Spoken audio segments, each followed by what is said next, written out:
Усім прывітанне, з вами па-ранейшаму Зміцер Лукашукі. Мы працягваем абмяркоўваць падзеі ў Беларусі і за яе межамі. Нарэшце да нас завітала, даўно хацеў пазнаёміцца, але маем такое шчасце ў студыі бачыць. Цяпер ужо на шчасце былая палітзняволеная актывістка, рэдактарка телеграм-канала «Моя краіна Беларусь», паліталагіня Ірына Шчасная.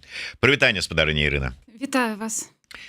Ну, трошку так вот разнявольцеся ўжо нарэшце, ўсё ж таки, па-першае, у дэмакратычнай краіне, па-другое, на волі, па-другое, ўжо как бы за межамі краіны. Але ці атрымалася ўжо пазбавіцца вось гэтага адчування небяспекі? Шчыра кажучы, не. Пакуль што гэта ніяк не атрымоўваецца, яно дзесьці там унутры заўжды, і штодня ты пра гэта узгадваеш. І ну, увогуле, пасля беларускай турмы, мне падаецца, кожнаму чалавеку трэбен такі грунтоўны час, каб прыйсці да сябе. Ну да, сапраўды, мы хоць з'ехалі у канцы 21-го года, але і праз год нават больш, калі побач нейкі такі цёмна-сіні бусік прыязджаў ці спыняўся, то рэакцыя беларусаў была такая: ну, не мне вам расказваць якая. Як думаеце, ці атрымаецца нам калі-небудзь пазбавіцца вось гэтага, я не ведаю, стрэсу, страху, адчування небяспекі? Канешне, як толькі мы ўсе адчуем і зразумеем, што ў нашай краіне нам нішто не пагражае, што за тое, што ты проста вольна выказваеш свае думкі, цябе не кінуць у пастарунак, тады гэта пачуццё пройдзе. Спадарыня Ірына, а наколькі зараз ўсё ж таки вот мы гаворым пра вот гэтае пачуццё небяспекі, якое пастаянна застаецца ўсё адно, а мы, журналісты, сволачы такія, вас пастаянна хочам вярнуць у тыя перажыванні у 20-й год і вот эти 4 гады, якія вы, ну, 3-7 месяцаў, якія правялі за кратамі. Нема такога жадання сказаць: слухайте, дайце спакою? Ну, калі шчыра, то калі б мяне пра гэта не запытывалі, я б сама гэта ўзгадвала. Я ж кажу, гэта думкі, гэта сны, гэта трывога за тых, хто там зараз застаецца. Ну, неяк развітацца ці выкінуць з жыцця, ўсё гэта немагчыма. Ты гэтым працягваеш жыць. Так, ты на волі, ты ў бяспечнай краіне, але гэты боль, ён нікуды не дзеўся. Па-першае, таму што там застаюцца людзі. Спадарыня Ірына, давайте тады з вашага дазволу вернемся трошку у 20-й год. Затрыманыя вы былі 18 лістапада 20-го года. Гэта калі вы вярнуліся ў Беларусь з Украіны, з Кіева, наколькі я разумею. Так. А з'ехалі вы ў Кіеў яшчэ да 9 жніўня. Так, так. Што прымусіла? Ось здавалася б, ну, вот толькі наперадзе ўсё, а вы ўжо з'ехалі. Якія былі знакі, намёкі, падставы? Ну, тады першае затрыманне, я разумела, чым я займаюсь. Ну, хаця нічым такім крымінальным я і не займалася, але калі ты посціш контент у буйныя тэлеграм-каналы, то ты ўжо, ну, вораг народа. І нешта мне падсказала, што трэба з'язджаць. Бо ўсё ж такі моя свабода – гэта каштоўны такі рэсурс, перш за ўсё, для майго дзіцёнка, якому на той момант было 10 гадоў. Вось я з'ехала просто в один дзень, і дзесьці пэўны час усё было добра, пакуль я зусім не засумавала па радзіме. Неяк гэта так усё з кожным днём адчувалася ўсё болей і болей. Я уже пачала больш сумаваць, мне так захацелася быць побач з беларусамі, так захацелася быць у родным Менску. Ну і ўсё, взяла квіток і паехала. І там я уже усіх сваіх блізкіх папярэдзіла ў апошні дзень. Літаральна. Я не памятаю, ці за дзень, ці апошні дзень, што я ўсё ж такі з'язджаю і вяртаюся ў Мінск. Гэта які быў дзень, вот, калі вы вярнуліся? О, я дакладна зараз не скажу, но гэта была осень. Осень, можа, верасень быў. Ну, то есть конец верасня, пачатак кастрычніка, дзесьці так, здаецца, да? Мабыць, не канец верасня, но гэта дакладна быў верасень. Я яшчэ пэўны час па тэлеграме збірала дзіцёнка ў школу. Ось ён па відэасувязі, я глядзела, што па яго ўсё было добра. Вось. Ну я да чаго гэта пытаю, зразумела, калі б там у першыя дні там пасля 9 там 10 11 16 жніўня, умоўна кажучы, калі яшчэ вось самы накал вот этой пратэстаў, калі там сотні тысяч людзей выходзяць і яшчэ жыло такое спадзяванне, что ну ладно, не сёння, ну то заўтра даціснем, але у верасні уже стало відавочна, что гэта ўсё заціскаецца, ідзе на спад, что рэжым падымае галаву. І ну вы ж паліталагіня, вы ж разумелі ўжо, што да чаго гэта можа прывесці. Дык вось менавіта таму я пэўна і прыехала, таму што мне было невыносна гэта назіраць па-за межамі краіны. Здаровага сэнсу там уже не было. Я жыла, зрабіла вялікую памылку, але жыла аднімі нейкімі думкамі, у меня былі пачуцці, што вось неабходна там быць і ўсё. Таму што ўсё пайшло на спад, таму што мне было балюча гэта назіраць. Мне падавалася, што ну, я не маю права дзесьці там знаходзіцца, калі вось такія падзеі разгортваюцца ў маёй краіне. Вось, і гэта мяне перш за ўсё пэўна вымусіла зноў вярнуцца ў Беларусь. Як калі глядзець, вот я глядзеў адмысловую інфармацыю, якую давалі, што вы былі затрыманыя 18 лістапада супрацоўнікамі следчага камітэта, пераапранутымі у форму жэсаўцаў. Так, гэта губазік быў. Так, частка з іх была пераапранута ў жэсаўскую форму. Ой, не ведаю, дзеля чаго яны зрабілі. Слухайте, ну я так разумею, что целая спецаперацыя, перапрананне ў форму там іншую, ну значит бралі такога нейкага сапраўднага агента небяспечнага. У меня есть згадкі, але я мяркую так, што у іх была нейкая неправільная інфармацыя, што я валодаю там іншымі больш крупнымі тэлеграм-каналамі, што у мяне ёсць нейкая непасрэдная сувязь з лідарамі пратэста, але ўсяго гэтага, канешне, не было. Вось, і таму яны вымушаны былі зрабіць гэту спецаперацыю. Но гэта зноў-такі мае згадкі, я не ведаю, як там было насамрэч. Наколькі сам вот працэс затрымання, ператрусу, там допытаў, это было брутальна, ну вот ацэньваючы досвед і ведаючы, як яны пазней там дзейнічалі, ці раней, вот як у дачыненні да вас, вот як вы ацэньваеце? Ну, я увесь час намагалася гэта забыць. Ну, самае балючае для мяне, што гэта адбылося ў прысутнасці майго дзіцёнка і мае маці.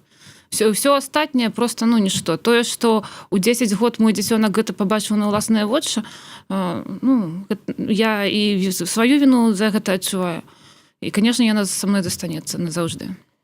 Спадарыня Ірына, я да вас, вот як ўсё ж таки рэдактарка телеграм-канала, ну, как бы асэнсоўваючы тыя падзеі, нехта кажа, вот, не было лідара, ці наадварот, што тыя лідары такія там нібыта былі, яны не так рабілі, не так вадзілі, не тое рабілі. Іншыя кажуць, так вадзілі ж телеграм-каналы.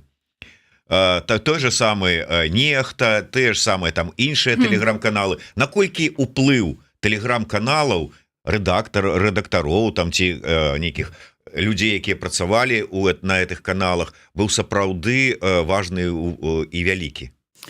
Слухайце, я уже калі знаходзілася ў месцах пазбаўлення волі, мяне заўжды папракалі супрацоўнікі адміністрацыі той же калоніі, што вось гэта вы вадзілі людзей, гэта вось глядзіце на гэтых бабулек і на гэтых маладых дзяўчат, гэта праз вас яны пакутаюць у турме, таму што калі б вы іх не вадзілі, нічога гэтага не было.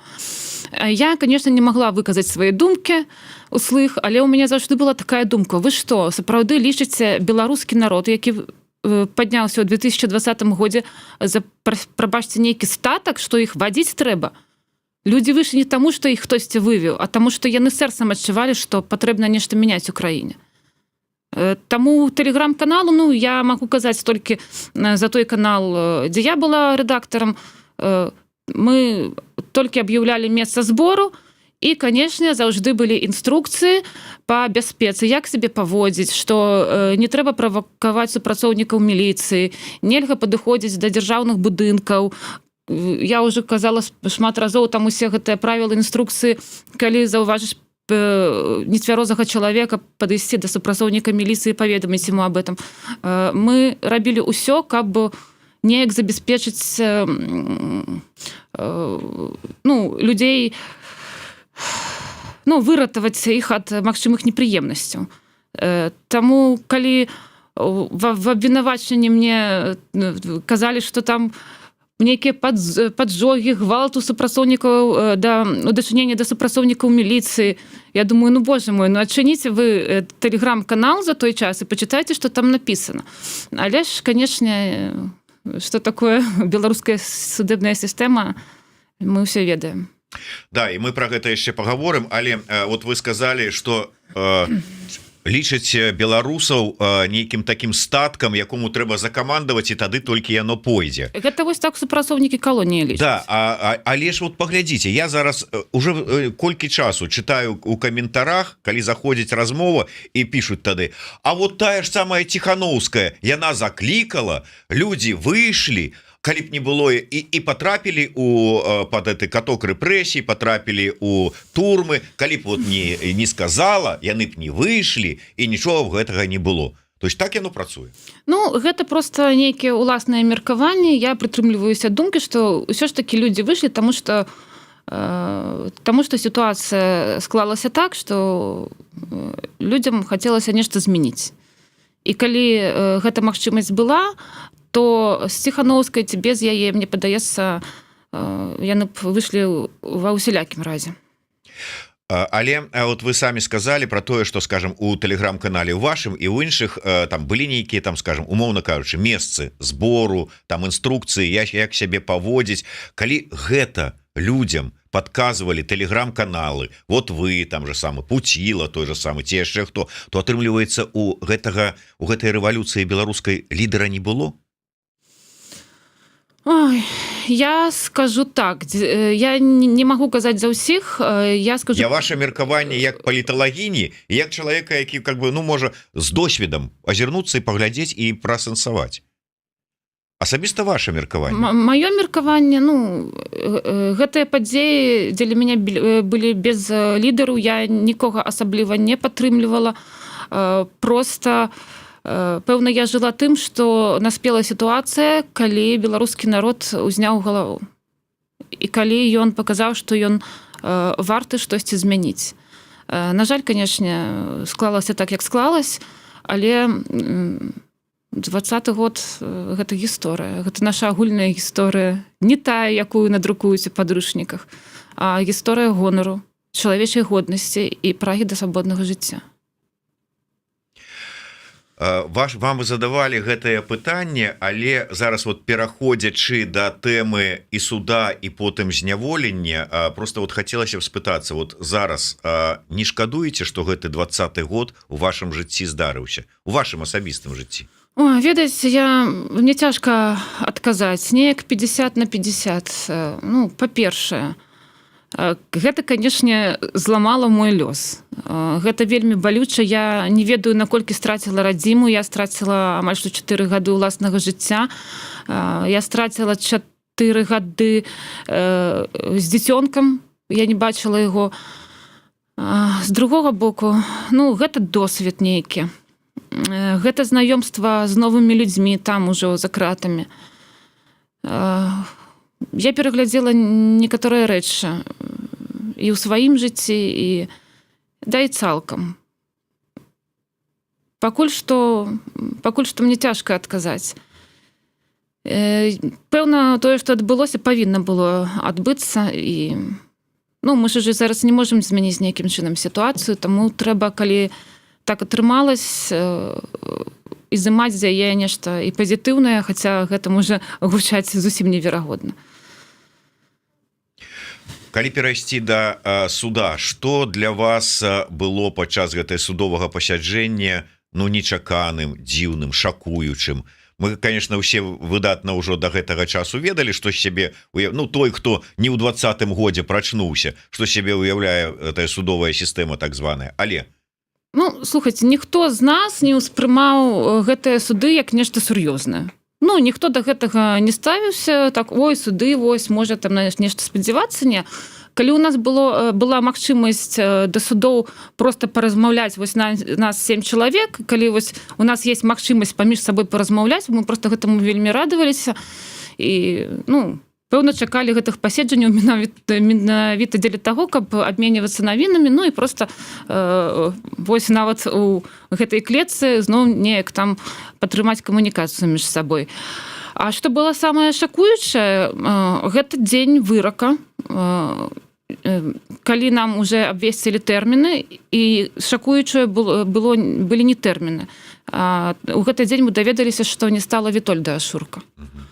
Вось гэта, я памятаю, такі самы непрыемны дзень. Вось вы сказали 7 чалавек. Я хацеў бы нагадаць, што адначасова разам з Ірынай у гэты ж дзень, у гэтым жа ж зале прысуд абвяшчалі Паўлу Севярынцу, Евгену Афнагелю, Андрэю Войнічу, Паўлу Юхневічу, Дмітрыю Казлову і Максіму Вінярскаму. Наколькі гэта ж еўрапейская Беларусь? Ну, акрамя Павла, так. Акрамя Павла, да, Севярынца. Ось вот вас адмыслова сабралі неяк разам у одну справу? Прабачце, я таксама не залічваю сябе ў рух еўрапейскай Беларусі, таму што я неяк заўжды паасобку. Я не належу ні партыям, ні рухам. Просто пэўны час у нас з хлопцамі былі нейкія справы, стасункі, і вось так нас залічылі. Чаму туды трапіў Павел Севярынец, ніхто не ведае. Неяк так фармаваліся вось гэтыя групоўкі злачынцаў, што там дзіўныя былі, канешне, наборы палітвязняў. Набор палітвязняў. Набор палітвязняў. Это вы тогда добра сказали. Вельмі алегарычна. Якія былі, вот я ж так разумею, вы разам сядзелі ў гэтай клетцы у суде. Якія былі адносіны, пра што размаўлялі, якія былі спадзевы, ці ніякіх, вот пра што гаварылі? Хлопцы, большасць хлопцаў, канешне, больш аптымістычна ставіліся да падзей. Я тады, памятаю, уже не выказывала ім свае думкі, таму што мне падавалася, што ўсё ж такі колькі б не далі, я адсіжу до канца тэрміна. Ось. А там такія гучалі размовы, што ой, да я ў верасні уже буду там ды сям, а судзілі нас у траўні, і што гэта зараз крыху пратрымаемся і все, хутка пойдзем, і огалі такі там пазітыўчык быў, але бачыце, травень 20, я адзначу, травень 21 года, і у траўні 21 года пасля вот этих усіх рэпрэсій, зімы, то есть вот самае апошняе тэрмін, які я памятаю, што яшчэ былі нейкія спадзевы, калі казалі, до Нового года. Ну а ўжо пасля Нового года ўжо спадзеваў на тое, што хутка не было. Няўжо такія былі аптымісты хлопцы? Да яны просто самі па сабе аптымісты. Па-другое, гэта ж турма. У нас же не было столькі інфармацыі, колькі было ў вас. Мы сидзелі тады ўжо ў Магілёве, не так часта прыязджалі да нас адвакаты. З незалежнай прэсай ўжо было зусім цяжка. Таму я не ведаю, мне падаецца, ўсё ж таки гэта быў унутраны такі аптымізм, ось, і трэба было і сябе падтрымліваць, і паплечнікаў падтрымліваць. Таму гучалі такія словы. Вы атрымалі самы меншы тэрмін з этого вашего набору палітвязняў, 4 гады, усе астатнія там 7, 5, такое вось. Але з 4 гады на фоне, здаецца, ранейшых прысудаў, не здавалася, што гэта нейкая, то есть вот як успрынялі тэрмін агучаны? Я яшчэ раз падкрэслю, што мы ўсе былі шакаваны смерці Вітольда Ашурка. Пасля таго, як нас прывезлі зноў у СІЗА, я ўжо апынулася ў камеры, я нават неяк і не думала пра гэты прысуд, і нешта ў мяне не было такога яўнага ўсведамлення, што вось гэтыя 4 гады я павінна быць у зняволенні. Просто ты, калі знаходзішся там, ты пра свой тэрмін увогуле намагаешся не думаць. Таму што калі кожны дзень думаць пра тое, што вось яшчэ 4 гады, там ці яшчэ 3, ці яшчэ 2, ці нават яшчэ 3 месяцы, гэта невыносна. Я пад канец тэрміна нават не ведала, колькі мне дзён засталося. Напрыклад, мне засталося 34 дней. Я не ведала, я наўмысна намагалася не лічыць. Колькі б там не засталося, нават 2 тыдні, гэта вельмі цяжка. Это такая психологичный такі бар'ер, сам сабе заслону такую устанавливаешь. ці каб наадварот уже была інфармацыя про тое что людзі не выходзяць а ім новыя тэрміны накідываюць і поэтому каб не расчароўвацца вот як это працавала. Ну у маім выпадку гэта псіхалагічная заслона, хаця я ведала дзяўчат якія там лічылі ой мне 44 дні мне там 42 і вось так вот да 3-2-1 я ніколі не лічыла і не ўдумвалася тому что як я только уяўлю себе что яшчэ столькі сидзець і столькі не бачыць родных не бачыць дзіцёнка ну мне неяк адразу было дрэнна. Вот. Калі пра само зняволенне вы знаходзіліся у гомельскай жаночай калоніі нумар 4 што вы пра яе скажаце? Добрага нічога не скажу. Ну огуле нічога я узгадываю калонію я пэўна я забылася можа што там дрэннага са мной было ў СІЗО што на Валадарцы што на Магілёве але з параўнанню з гомельскай калоніяй я просто была ў дому адпачынку ў двух гэтых СІЗА хаця пэўна там нешта і было дрэнна і гэта шмоны і як нас вывозілі там на калідоры мы стаялі рэчы свае цягалі але гэта ўсё такая дробязь што для мяне вось СІЗО нормально да там розныя супрацоўнікі нехта з такім пылам выконваў свае абавязкі але збольшага ну прынамсі мне так попадалася што там ніхто не прыніжаў чалавечую годнасць ніхто не абражаў на калоніі ўсё змянілася. Вось я паглядзела гэту сістэму у сапраўдным яе абліччы. Ну гэта просто вот такая сістэма гэта как бы ну я не ведаю тут ці слова нормально да яе можна ўжываць ці не можна ну как бы ну вот так яно працуе то есть гэта просто нармальны стан гэтай сістэмы ці гэта сапраўды катавальня вот як вы ацэньваеце?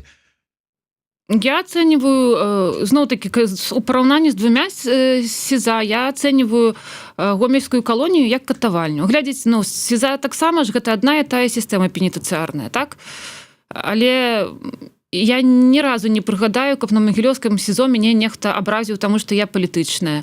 Супрацоўнікі нармальна ставіліся да палітычных, ну, прынамсі, жанчыны, я не ведаю, як сидзелі мужчыны.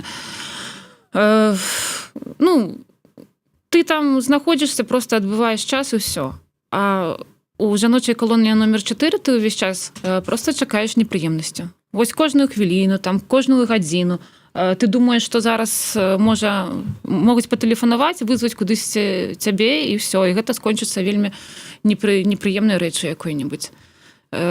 Там ты напружан 24/7. Ну там няма такога, што вось просто пасядзеў, гадзінку дзесьці там у цябе няма думак, што зараз нешта здарыцца. Не, там умеюць трымаць чалавека ў такіх умовах, каб ён до конца свайго жыцця і ў страшных снах бачыў гэтае месца. Ой, что самое страшное что з вами адбывалася за гэтыя 3 гады і 7 месяцаў у калоніі? Ну, пэўна, не, я кажу, мяне не білі. Я не была сведкам таго, каб кагосьці білі. Я вам скажу адразу. Але гэта бясконцае прыніжэнне, гэта несправядлівасць, калі цябе абвінавачваюць у тым, чаго ты не рабіў. Праз гэта складаюць на цябе рапарты, лішаюць там спатканняў, перадачы.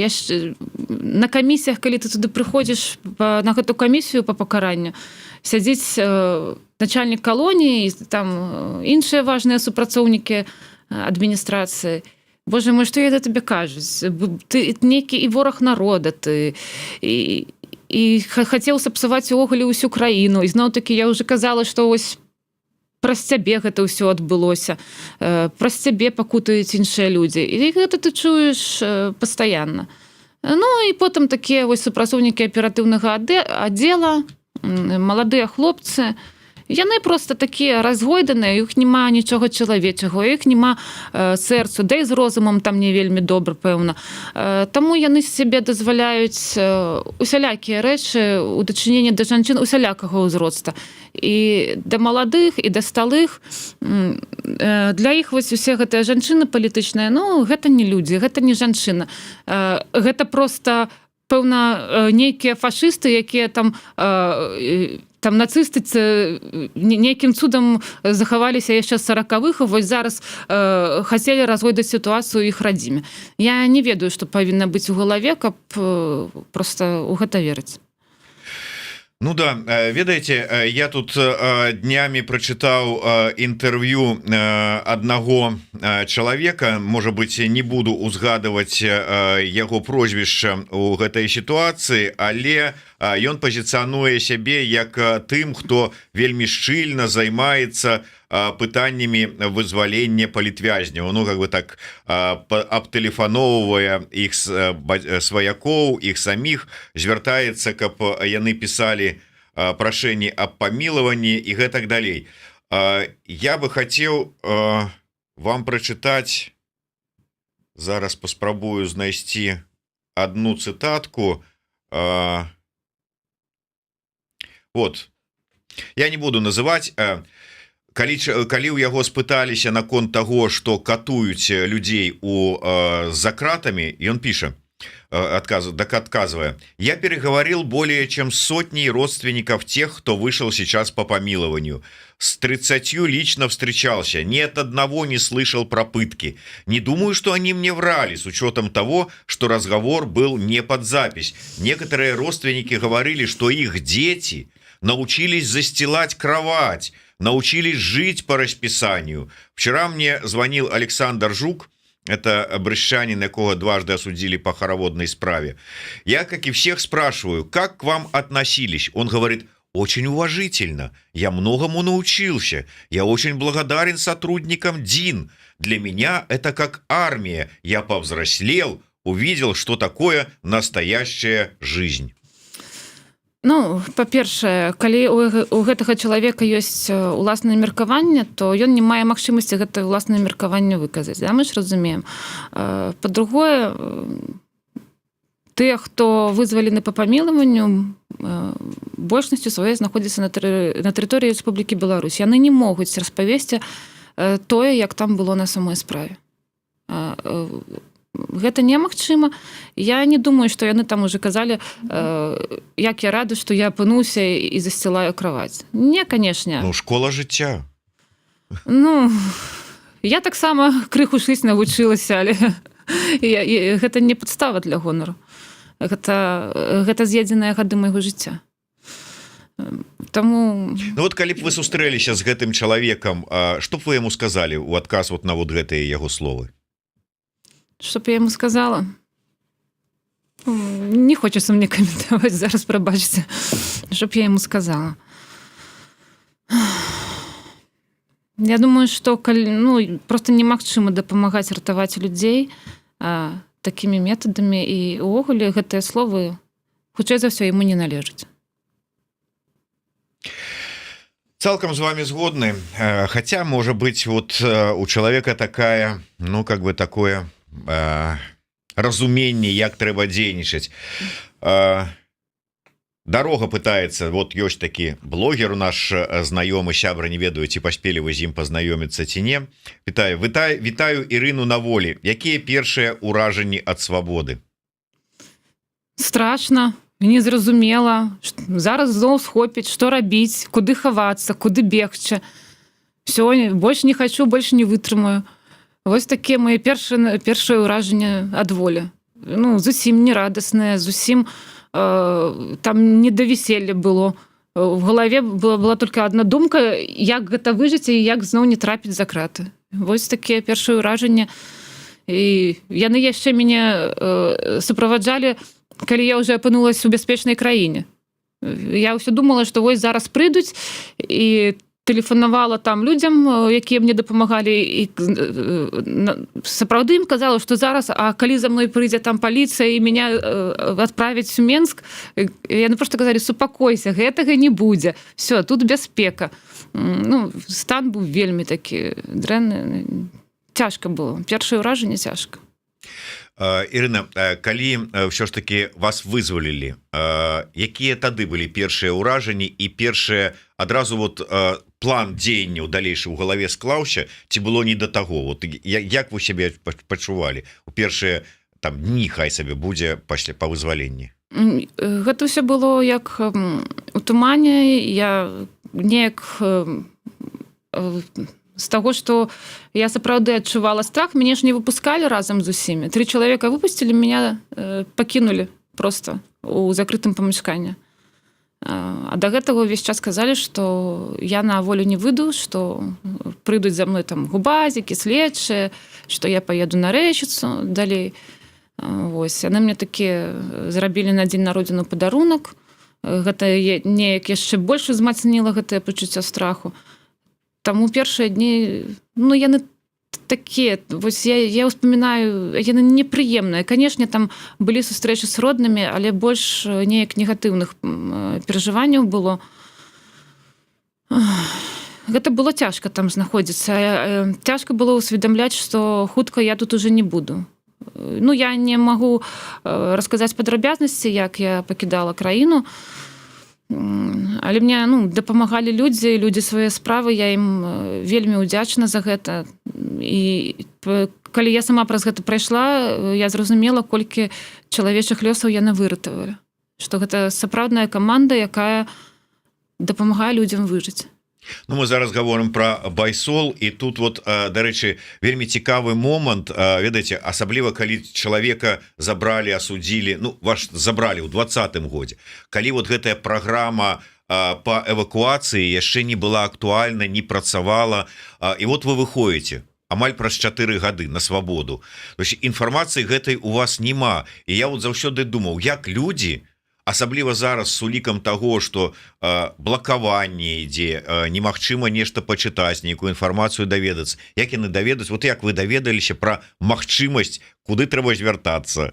Як вот, што ёсць ввогуле такая опцыя эвакуацыі? Вы мяне, канешне, выбачайце, але я не магу распавесці ўсё, як гэта было, таму што пасля мяне будуць выходзіць людзі, якім таксама будзе патрэбная эвакуацыя. Тут я просто баюся сказаць. А я абсалютна не пытаюся з вас выцягнуць, якімі маршрутамі, якім чынам. Я выдатна разумею, што гэта павінна заставацца таямніцай, таму што людзі выходзяць, ім яно спатрэбіцца. Я да таго, каб вы падказалі, можа быць, куды дзе шукаць інфармацыю. Вот чалавек выйшаў, ён нічога не ведае. Вот што б вы параілі яму, каб вот сарыентаваць, куды там паглядзець, у які бок, дзе што пачытаць? Глядзіце, я ж выйшла, я ўвогуле не ведала пра свае планы. Просто са мной связаліся людзі і сказалі так і так. Рабі тое і тое. Я думаю, што кожны чалавек, які будзе мець патрэбу пакінуць Беларусь, з ім звяжуцца людзі, і ўсё гэта вырашыцца.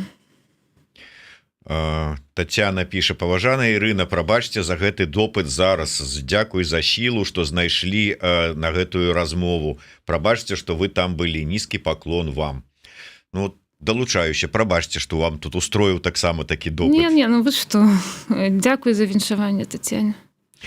Такім чынам, я б хацеў троху вярнуцца, выбачайце, ўсё ж такі туды, і вы, я разумею, што не да таго было, але можа быць, яно ўсё ж такі вы спрабавалі праасэнсаваць, чаму паводзіны вот такія у гэтых людзей, я маю на ўвазе у гэтых вертухаяў, ахоўнікаў, супрацоўнікаў.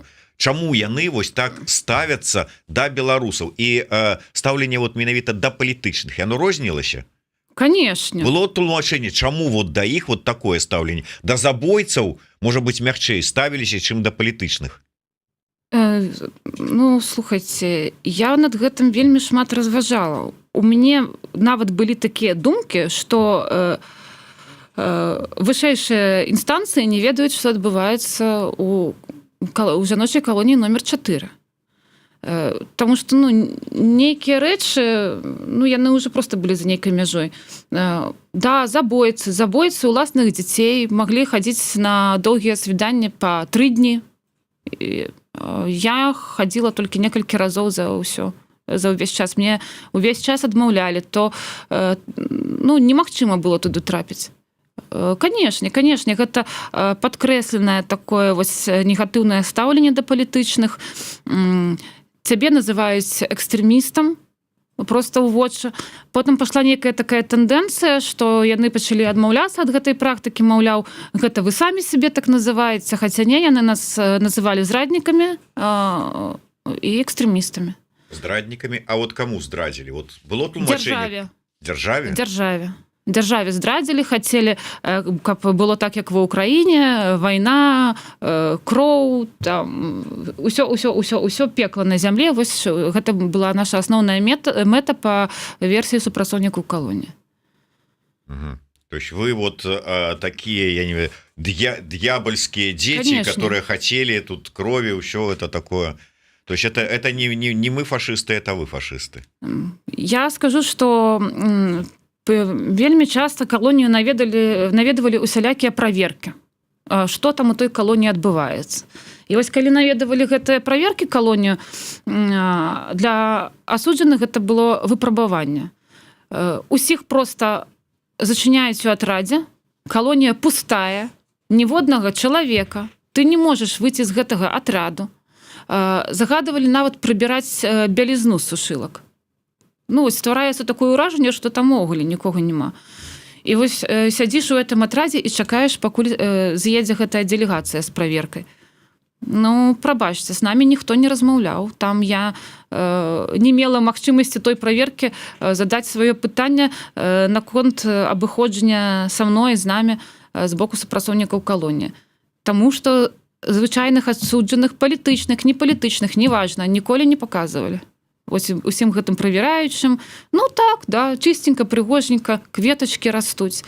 А калі гэта зіма, то асуджаныя ж прыбралі ўвесь снег, выцягнулі у такіх мехах здаровых яго. Ну, і нічога, што там па 30 кілаграм гэты мех за снегам. Трэба цягаць, бо едзеш дэлегацыя. Трэба адкалупліваць лёд ад асфальта, калі едзе дэлегацыя. А потым тебе просто зачыняюць у атрадзе, цябе ніхто не бачыць. Таму ёсць у мяне нават такое меркаванне, што не ўсе ведаюць, што там адбываецца. Таму што гэта ж адціскаецца на жыцці не толькі палітычных, але і на жыцці звычайных асуджаных. То есть атрымліваецца, што ўсё ж таки гэта дзесьці нават мясцовая ініцыятыва больш жорстка ставіцца да зняволеных, чым хацелі бы там тыя там наверсе, дайце там прыцісніце іх, но а гэтыя стараюцца яшчэ больш, чым нават загад прыйшоў. Я так не сцвярджаю, але такое меркаванне ў мяне ёсць. Яшчэ раз падкрэслю, я праходзіла 2 СІЗА. Дык вось што адносна СІЗА ў Магілёве, да мяне там ніхто ні разу на ты не звярнуўся. Ну, адна ж тая пенітэнцыярная сістэма. Я не ведаю, як гэта тлумачыць. Але проста мяркуючы па тым, што адбываецца ў калоніі номер 4, ўсё ж такі там страшныя рэчы менавіта дзякуючы супрацоўнікам адбываюцца. Я не один раз чуў, асабліва ад тых вот дзяўчат, якія прайшлі праз зняволенне, што жанчыне у зняволенні, ну, нават складана з пэўных фізіялагічных такіх чыннікаў, чым мужчынам. Як вы ацэньваеце? Вот якія вот чыста па-чалавечы, якія вось самыя такія складанасці былі, ну, здавалася б, бытавыя, але якія прыносілі больш, можа быць, такое некае катаванняў, чым здзекі гэтых самых ахоўнікаў? Ці, можа быць, адмыслова ствараліся нейкай вот па жаночай лініі нейкія такія перашкоды, што прыносіла складанасці ў жыццё бытавое? Ну, я вось памятаю такі выпадак, там у кожнай жанчыны ёсць свае фізіялагічныя з'явы раз на месяц, і гэта так бывае, што гэта вельмі балюча. І вось адзін раз у мяне такое здарылася, і я просто пайшла ў медпункт папрасіць таблетку, таму што балюча было так, што ну, я не магла нічога рабіць, а трэба ж там нейкія дзяжурствы, ці снег нейкі быў, я ўжо не памятаю. І я пайшла ў гэтага фельчара папрасіць таблетку, ну, там уже было бачна, што я уся ўжо пазеленела, гэта нават бачылі жанчыны з атрада. Мне не далі таблетку, таму што ў мяне няма даведкі ад доктара, што мне патрэбна гэтая даведка зараз. А доктар не працаваў, то было нядзеля. І вось я просто до канца дня ўсё гэта неяк ператрымала ўвесь гэты боль. Хаця ён мог даць таблетку. Яму не шкада, яны даюць. но ў маім выпадку чамусьці я туды не атрымала. Я вось гэты выпадак запомніла вельмі добра. Мабыць, таму што такі быў непрыемны дзень з болем. А гэта там доктар ці фельчар? Мужчына. Мужчына.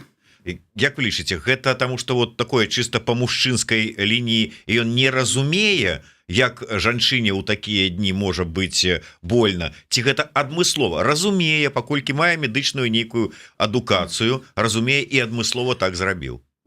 Ну, я так мяркую, што адмыслова. Магчыма, ён не разабраўся, што я палітычная. Просто, можа, у яго, ну, пра яго не самыя лепшыя словы казалі ўсе жанчыны калоніі. Просто ён вельмі жорсткі чалавек.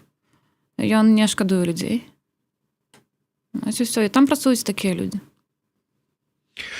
Вот это нашему вот этому оборонцу системы, якога я цытаваў про тое, что як ён там піша, ну вот все-таки всякое здараецца, і такія системы, і такія вось, ну, непаразуменні, гэта было названо вот а не катаванні, здараюцца.